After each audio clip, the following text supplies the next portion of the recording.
guys. So we are back with our last amazing speaker for today.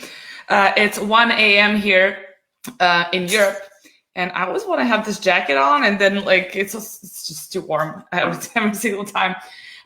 So we have our last amazing speaker for our 48-hour event, and then I will be signing out and going to sleep. After many hours. I think I'm gonna sleep for 48 hours. I'm gonna do like a sleeping marathon, I think, after this. And so now, Bradley, I totally just understand how you feel after all the megathons you've been doing so far. So kudos to you, man. This is really hard, but I just love talking to people, and that's what gives me, energy. And so, the worst thing is like when you're having a break and you're not talking to anyone. Actually, this is like why you don't, it's just gonna feel energized because you're like, also like having other people's energy, just transmitting to yours, and it's making it work all good. So without further ado, I would like to welcome on our not podcast, but streaming, Melissa Simonson. Hey, Melissa, what's up? Thank you for joining us today. How are you doing, Yana? It's been too long.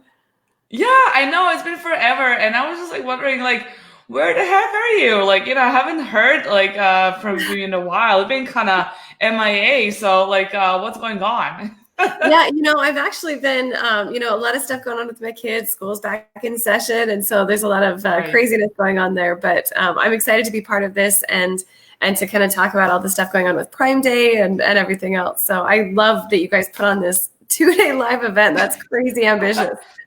Yeah, so I don't know if you've had the chance to catch our live, but this is the team. We're actually Lazar's company, Sellers Alley. They are in different houses. It's kind of, they own part of the alley, so it's kind of cool. And these guys have been working like in shifts, like in 8-hour shifts, nonstop. And I just this morning I talked to the guys. They're so awesome. They just like every single person I talked to was just like, we love this concept, like we're very passionate about this. And like I could see that people are like happy. It was like if I was working for someone and somebody asked me to do this, I'll be just like, well, I do this because they get paid extra. But like these people, they really love what they're doing. I just think it's such a brilliant concept. And the whole point is like nobody has done this before. And I just think that, next year we're just going to make it even crazier, I love it. But so we just decided to have like some awesome people just doing the 48 hours, just like talking about Prime Day and other important topics. Like we've covered so many good things today and yesterday. Yes. People have put on so much value. Like, honestly, I've learned so many things about like logistics and like making an exit, and like there were so many good examples and so much good information. And we've been mentioning you so much because my job here was like to co-host and bring on some girl power. And I was just like thanks to Melissa, like we all are kind of a little bit more bonded now than we were before. And I met so many amazing entrepreneurs at your women's conference in LA. So thank you so much for doing that. And I think it was amazing, and I cannot wait for the second one and to do it all over again. But such a great idea and concept. Yeah. And could you, for people who don't know you, could you tell us a little bit about yourself? What's your passion? What do you do? How do you help people? So, okay, wow, lots of big questions all together. Okay, I'll do my best here. I'm Melissa Simonson. I manage the Empowery e-commerce cooperative, and I've been doing that since end of 2017, beginning of 2018.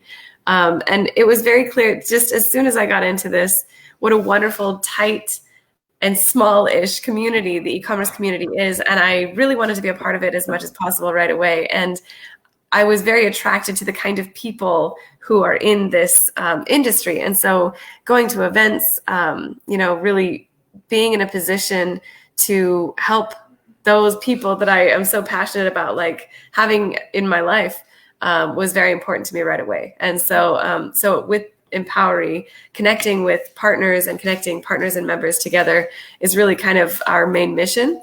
And as a nonprofit, we try to make sure that people are getting, education and training and all kinds of, networking opportunities with our partners and, solving pain points that come up on a daily basis with your business. Right. Perfect. Thank you so much for agreeing to come on the stream. I know it was a very short deadline, but Lazar literally put this all together in like 3 days, and it was just like, let's do it. Like, it's insane. I love it. Let's just do it, So it was all, and it was just like, like bam, bam, bam. And I'm like, yeah, don't worry. I'll bring on some I'll bring on some girls to help you out and stuff. So yeah, we've been I think we've been with 30 something hours right now at this point. Oh my gosh. I know it's early afternoon in the States, and Prime Day is still kicking, and people are still buying. And have you bought anything today or yesterday during the Prime Day or not? I don't really do. I don't. You don't. It's not your thing. I don't really do shopping on Black Friday or Prime Day. I really don't pay that much attention myself in terms of buying. I just know more about the selling. I talked to a lot of people today, and I just have to say that I kind of really like this, because I kind of feel like you are somewhere here and other people are just we're just talking some sort of live. It's different than being on a podcast or something. So I'm just really happy that we're doing this, definitely. And a lot of people I talked to today, and me myself personally, I don't see any of the Amazon promotions that they usually do regarding the Prime Day. And I think that there's a little bit less of a hype this year around the Prime Day as well. And especially because when you go and check the prices with a Prime deal and everything they're offering, the sellers have not decreased their prices at all, or just slightly, because they are very afraid to run out of stock. Yeah. And so people are just I better not decrease my price and sell 5 pieces than decrease my price and just, be left out completely without my stock, especially since we're close to Black Friday and Cyber Monday, and then it's Christmas. It's going to be a one hell of a, Q4. So what's your take on that? What have you noticed happening this year? I think that now that we're sort of getting toward the end of Prime Days, this is sort of where you have to look at the lessons learned. This is kind of where you need to start looking at measuring, analytically, what took place, how did it go? Did you have enough inventory in your FBA? If not, why not? Right? Do you actually? I have some slides if you want to see. Yeah, perfect. Yes, do it. Yeah. Okay. Let me see if I can share my screen here. Okay, let me pick the right one here. I'm not used to doing it on here. Okay. Okay, here we are. Can you see my screen?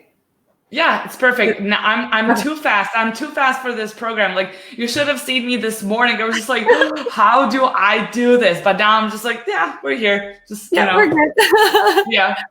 So this, I think everyone kind of, now that we're usually Monday, and now it's kind of toward the end of the double-digit Prime Day, and so I think a lot of people are relieved, but I think a few people might be wondering, what, why did it not go exactly according to plan, right? And this is where you kind of look at lessons learned, and you can use those lessons for Q4 or Mother's Day or whatever fits your product. So as far as inventory, sales, your listing, and then analyzing, those are things that you really need to start thinking about. So for inventory, did you have enough inventory into the FBA centers? And if not, why not? Was it because FBA is taking longer and longer to check things in? Are there solutions that you can think of to help resolve that? Is it because your own supply chain didn't have stuff on time, right? That's a big problem if that's the case. And is there a solution, that you can think of? Can you switch facilities, or is it on, within your own business, your own staff? Is it because you didn't have deals preset, whether it's lightning deals or other deals for Prime Day? So maybe didn't know how much inventory to bring in. When you can look at those things, if inventory was an issue, then resolving some of those questions can really help you for Q4 or for preparing for any number of holidays that your product might be sold during.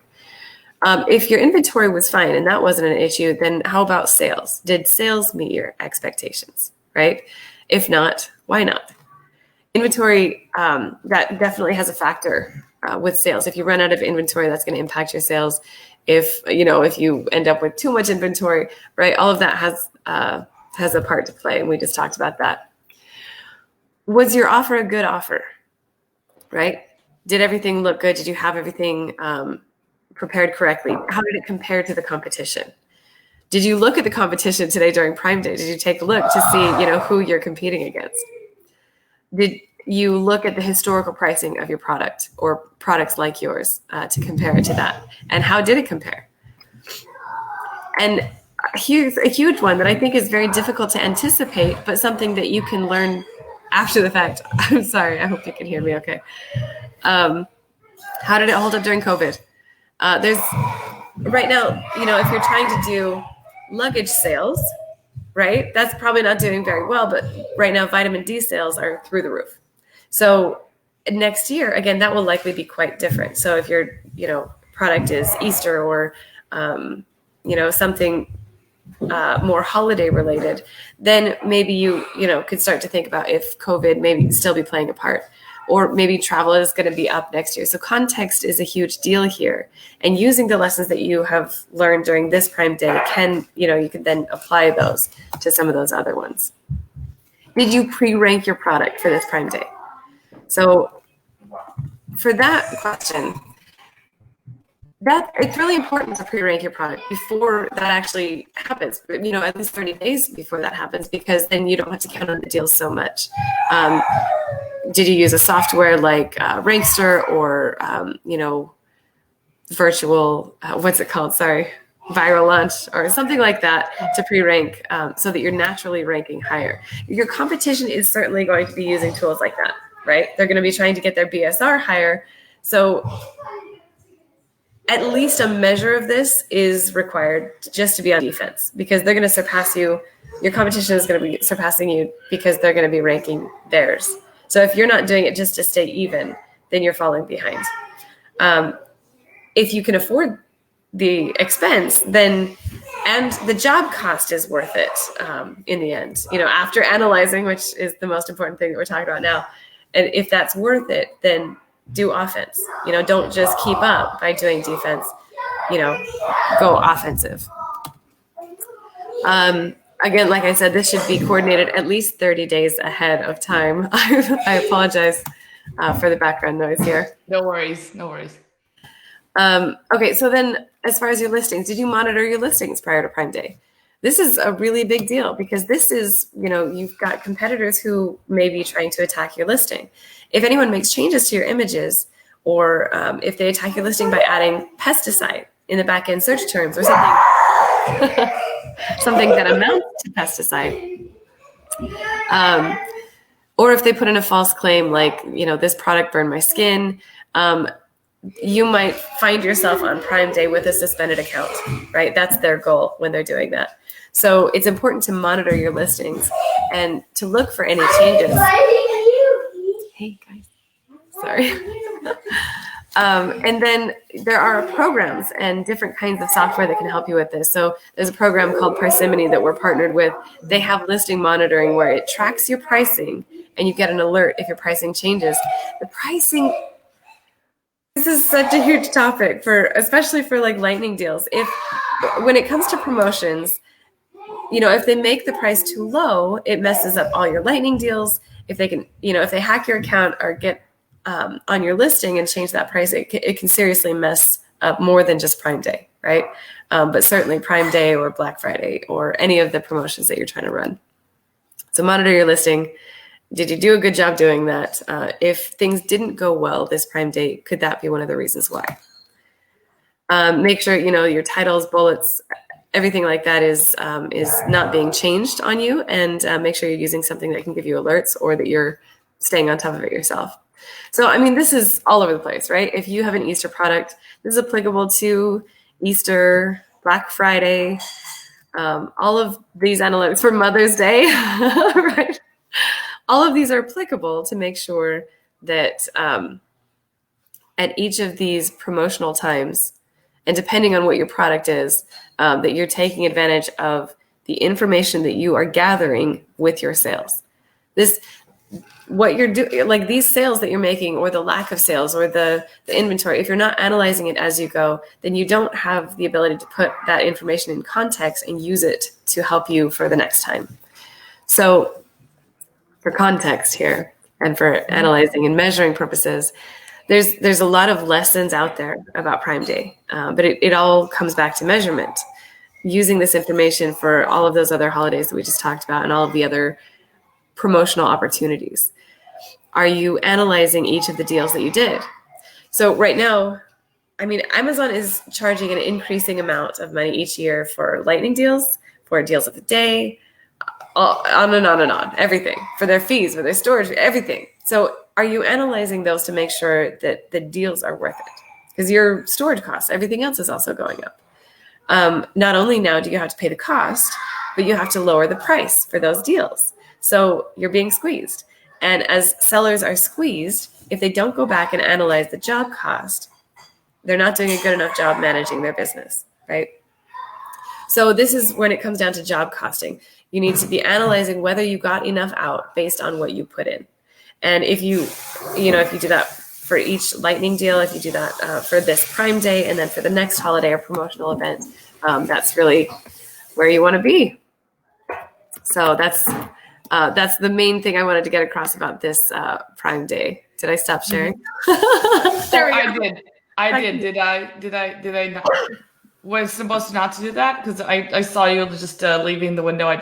Is this okay? Yes. No, that was perfect. I was trying to unshare. Oh, okay. Yeah. I have to stop sharing. Cool. And so what would you like? What are like some top 3 mistakes that people do usually? I mean, you like probably work with a lot of people like in Powery. I mean, there are probably some big sellers, but also some newcomers who don't know what they're doing. And I've talked a lot with a lot of people today, and a lot of them like gave me their insights and like what are the mistakes with, I don't know, like ranking and like PPC, keywords, like pictures, like, optimization, stuff like that. But what would you think it was like top 3 things that you would see that repeat and the problems that people have all the time? Yeah, I think, not ranking before Prime Day, if you're not thinking ahead. So some people, they're trying to think way ahead in terms of inventory, right? You have to it takes them so long to stock it in now that people are kind of getting used to that idea and they're sending it in. But if you're not thinking about the rank and your competitors are, then you're not just staying with your competitors anymore. If you were matching them before, you're absolutely falling behind about 30 days ahead of Prime Day. So if you're not doing that, and then let's say you did think ahead in terms of inventory, and so you stocked up, you've got your deals set up, but you didn't pre-rank, so now you're falling behind, right? So now you have too much stock because nobody saw your product, they only saw the other ones, and that could be a really big pain. Now you've got too much inventory and no way to offload it. Luckily, Q4 is right around the corner, so we've got some time and some solutions we can use for that. Yeah, right.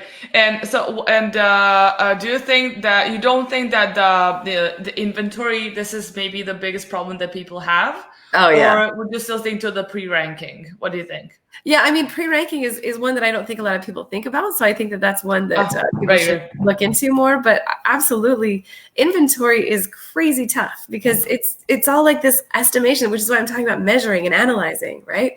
If you don't take this opportunity to see, did you do a good job managing your inventory? Did you have enough? Did you not have enough? Did you run out? Was it because your lightning deals, did you price it too low? Was it because your sales were great? Or, those questions are things you need to be asking yourself because it will come back to inventory, and you need to have that information to know how much inventory that you should have. Yeah. What is it that I could do? Like maybe, something that Empowery could maybe help me do. And like, what's your experience with that? I suppose that people come to you and be like, how do I scale my business? And like this, I'm asking this because, Q4 has been, it's going to be insane. Absolutely. And it's just going to be so much different than any other Q4s, a very extraordinary one as this year has been. Yeah. So what's your take on that? Like, what do you think that people should now absolutely maximize on?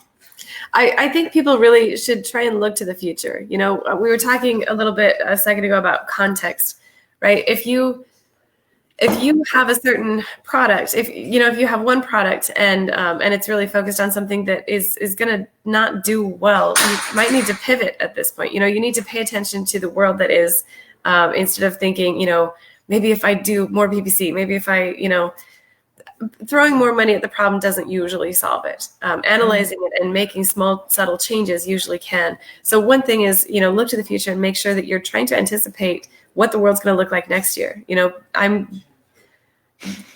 I'm guessing, and I think it's a reasonable assumption, that travel will begin to pick up at a certain point next year. So having a product in that category won't be as detrimental as it might have been this year.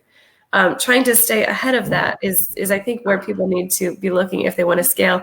And the other thing that I think is really important here is save money where you can, right? If you have ways that you can save money, different ways that you can obtain discounts or pay less for stuff that you already need, that's a huge way that you can cut costs, because, getting money in sometimes doesn't cover the cost that you're putting out. Even, $1 spent can in the end equal more than $1 coming in, because, sometimes you have the restocking fees and just all kinds of nonsense that you have to go through to get money in. If you save that money to begin with, it actually can be worth more than the $1 that it began as. Yeah. Interesting. And what do you think generally about sourcing? I haven't spoken to Kian, for instance, about sourcing, but he's, number one expert at that. But I know that you guys also organize the trips and, sourcing trips. And what do you think? Like, what's the future of sourcing? Like when talking about like China, Vietnam, India, like where do you think that people would be heading next? Or maybe something, maybe Taiwan, I know Isabella and Christina, they wanted to have like the sourcing trip to Taiwan before everything happened. So that's also like an interesting country. And I know like a lot of sellers have been sourcing from random places. It's not always about China. And a lot of people have been doing that for years, but Sure. It was not mainstream, right? So Yeah. what do you think what's going to happen with that? What do you think? I think it's going to be a little bit of a slower change than most people assume, because I think that there's already people who source in other places: Guatemala, Vietnam, Thailand. There's a ton of places where people have been sourcing and continue to source. But the really tricky thing about sourcing from a different country than China is that they don't have the daisy chaining in place. So you might have a product, and the thing that it needs in order to be your product or whatever is a plastic hinge or something, but that's made at a totally different factory. In another country, you're going to have to go and find the resource for that and then get them to like work together or have it somehow set up. Whereas in China, you say, I want it to look like this. And they say, yes, we can do all that here. And by we can do all that here, they may mean we have a network of people that'll handle that for us and you don't have to know anything about it.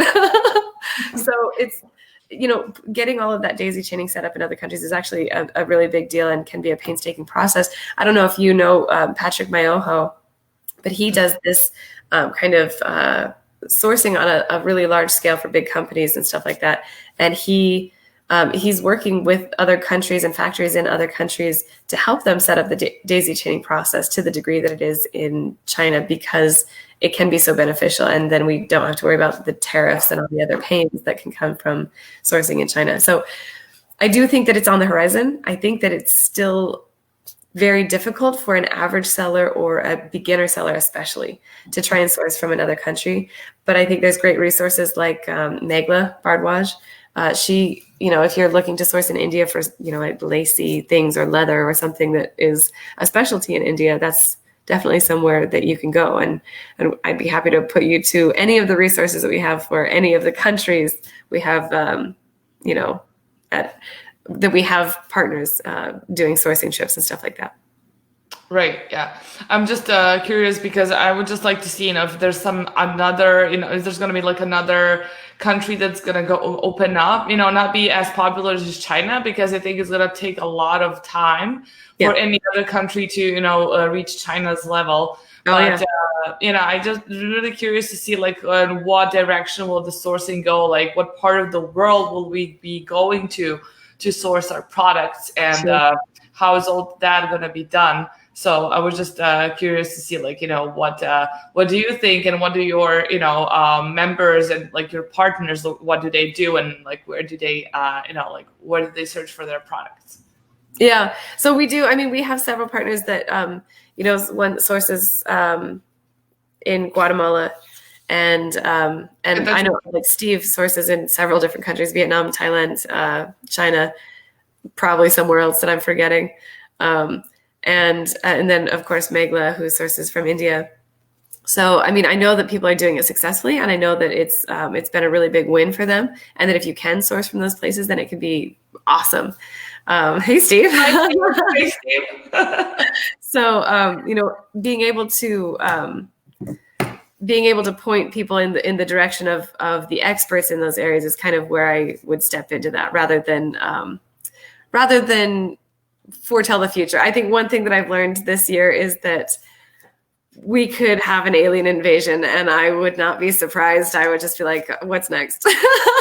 So I know, but I mean, I think now at this point, like people like prepared for everything. Yeah. And like last year and like the year before, it was just like it was a tragedy if your listing was restricted or blocked, or if you ran out of inventory. And now it's just like I'm ready for everything, and I think people are playing much smarter and being on the safer side.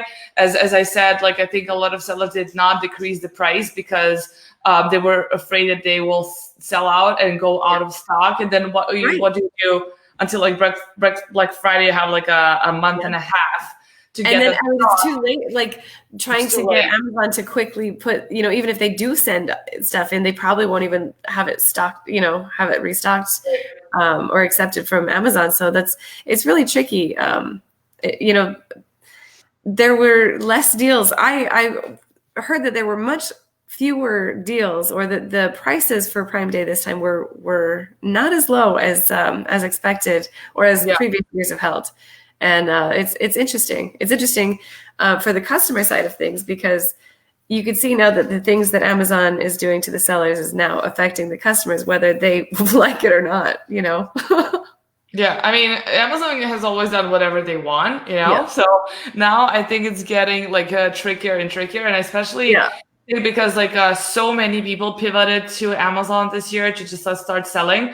I think I think that like this is the year like when literally everyone started selling on Amazon. And I remember like I was just talking about this today, that I got a LinkedIn message from a pilot saying, I've been a pilot for like 20 years and blah, blah. And then now I want to get into Amazon because all my friends are doing that. And I'm like, wow, I understand the pilot job is not what you want to be doing right now. But I mean, still, we would not expect, people with like highly paid job positions to have to pivot. But I think this is something that we learned this year, like you can reinvent yourself, you can do something else. And I think that definitely now is the time to, just, try to do just do and pursue what you've wanted to do in the past couple of years, maybe like selling online and stuff like that. But I think now it's a very, very good time, definitely for that. But as I said, a lot of Amazon sellers are kind of, fresh and new this year. Yeah. And it's going to be very, very interesting to see how it unfolds. Yeah. I'm interested to know, for those who are new, if they're successfully sourcing from another country. That's what I'm curious about. I know that there's Steve, I'm considering selling through e-commerce. Is it a good idea? I think e-commerce is a really good idea, Steve. So I think you can, I think you should try. I think you should try, and e-commerce is a good idea this year. So I hope this answers your question. That's an awesome question. I'm curious though, because I know that there's experienced sellers who are sourcing from other countries, and I think it's sort of like, when you learn math, you have to learn the long way, and you don't learn the shortcuts yet because it's confusing and there's too much to remember. But once you kind of have the hang of it and you know how to do it the long way, then you can remember it without thinking about it. And I think that's similar to this. I think that's how you learn everything, right? Yeah, I think pass that and do the shortcuts and find other solutions. Yeah, right. And just like kind of play it smart and just do it your way as long as it's not against DOS, Yeah. Also I think Amazon also like their fines are kind of really serious right now. And, I've heard a lot of stories like people paying like insane amount of money just because they're trying, so I was just like, stay in your lane, don't go the other way. And yeah, cool. Thank you so much, Melissa, for sharing all of your insight. It was very useful. If people want to get in touch with you and get in touch with Empowery, like how would they do that? They can go to empowery.com/contact if they want to ask us any questions, or just empowery.com. We have a lot of information there. I will share one last thing I wanted to tell everybody about. I'm going to put this in the chat, Jana, and maybe you can put it across the board or something. This page, Steve is hosting, but not hosting, I guess. Steve is having an event in Puerto Vallarta, Mexico in November. Oh, wow. Is it a live event? Yeah? It's a live event. It's actually in Mexico live. So it's not, there's no stages, no slides. It's like more like a mastermind, right? Yes, yeah. So it's a mastermind. Mostly it's the fun part of an event where you're like, finding people in corridors and chatting and visiting. That's what this entire event is. And there's no cost to it is the most important thing. Oh, wow. So the only requirement to get the details and attend this event so that you know where it is to make a donation to Empowery. We want to make sure that we're still able to continue on and help everybody get through the COVID nonsense and help entrepreneurs in 2021. So the only requirement to gain access to Steve and his time and expertise is to make a donation, and it's able to be done on that page there that I just shared with you. Oh, wow. Amazing. Thank you so much. I will definitely share this. We can also share this with our email list from people that were signing up for a lot of different, the PD stream to apply for some of the rewards that a lot of, speakers and were giving away. Like Helium 10 was giving out like 5 diamond memberships, and, other people insane deals. And I'm just gonna put it here in chat. It's gonna go everywhere. Catalyst. Of course, I've heard about Catalyst before, even before I started doing what I'm doing. So this is such I cannot believe it's for free. And I mean, it's a one donation away. So guys, like in the States, because they're more likely to go to Mexico than our poor Europeans. Definitely check it out. The event in Mexico is absolutely for free. Just need to donate, and I wish I could attend. I definitely would. Oh, I know. It's difficult to fly from Europe to Mexico right now. That's tough. But I'm definitely going to see you soon, guys. And Steve, thank you so much for stopping by our chat. And Melissa, thank you so much for just another Puerto Vallarta. Oh, yeah. So if you want to share that, that's how they can learn more about Empowery, and we can help them out. I didn't want to spend too much time with my presentation on it, but I did want to let people know, we'd be happy to help them find solutions. So you have that link now. Perfect. Amazing. Thank you so much. Thank you so much for sharing your slides and your thoughts on the Prime Day. It was really good chatting. Like, let's catch up, like Marco Polo, anytime you want. And All right. Thank you so much for having me. I really appreciate you guys thinking of me, and good luck. I hope everyone had a really successful Prime Day, and I hope that if things didn't go according to plan, that you can use the time to analyze and measure so that the next one can be, twice as successful. Yeah, definitely. I think the recordings are going to be available for forever. So I think, people can go back and go and through their notes and be like, oh, like this is maybe when I made a mistake. Or, I just always think it's good to have like an overview of possible mistakes or things you should do. And I'm a big fan of writing little reminders for yourself. Right. So thank you so much for taking time. I know you're busy. I know you were traveling. Thank you so much for coming over. And it's always a pleasure talking to you. And I hope to see you soon in person, very, very soon. Me too. Okay. Yeah. All right. Thank you so much, Yana. We'll talk to you soon. Thank you so much. Talk to you soon. Bye-bye.